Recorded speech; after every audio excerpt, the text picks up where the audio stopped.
You can stick with a hardwired strategy when it comes to investing. Choose the stocks you like one by one, or select Sector SPDR ETFs and add the diversification of an entire sector of the S&P 500, like technology, with liquidity, all-day tradability, and transparency.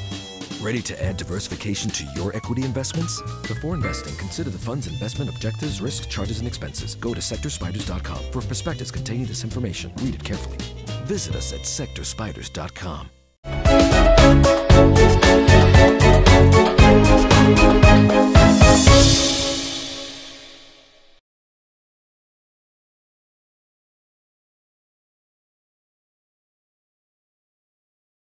Welcome to another episode of Marketplace Minute. I'm Ron DeLegge with ETF Guide. A healthy stock market needs these three industry sectors to be participating. And we all know that the Dow Jones Industrial Average as well as the S&P 500 have hit record highs in 2014, but there's three particular industry sectors that have not been participating in the rally. And I want to talk a little bit about the significance of this. Those three industry sectors, by the way, ticker symbol ITB, which tracks home building stocks here in the US, ticker symbol XLY, which tracks consumer discretionary stocks within the S&P 500, and then finally regional banks, ticker symbol KRE. Now, why does it matter? If the broader market is hitting all-time highs and these three sectors aren't participating in that rally, why does it matter? Well, it matters because performance divergences in key industry sectors are either supportive or non-supportive of the broader US stock market's move. So let's begin what's happening with the consumer discretionary sector. That's ticker symbol XLY. We all know that consumer spending is crucial to the broader economy. Consumer spending accounts for around 2/3 of national GDP. And one silver lining that I can report is that consumer confidence, according to the Conference Board, in the month of July, hit its highest reading since the onset of the Great Recession in October of 2007. So that's a positive thing.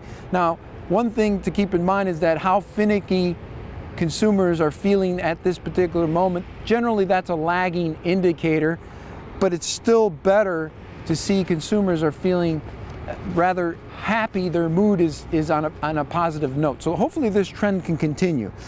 Next up is the home building sector. That's ticker symbol ITB. New home sales sank just over 8% in the month of June, and home building stocks are down around 10%. This easily one of the worst performing industry sectors within the broader stock market so far in 2014.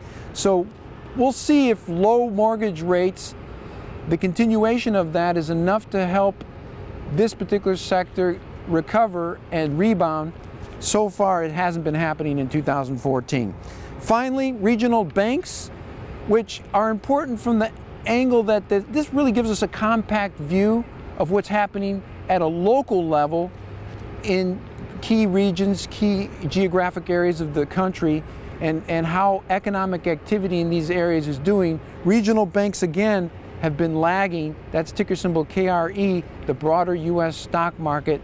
So again, we want to see if these particular sectors, like home builders, like consumer discretionary stocks, and regional banks, can rebound and get some momentum and start participating and follow what the broader US stock market is doing.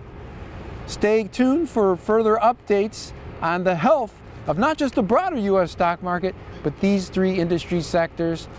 I'm Ron DeLegge. Thanks for watching another episode of Marketplace Minute. Follow me at ETF Guide. That's my Twitter handle. We'll catch you next time.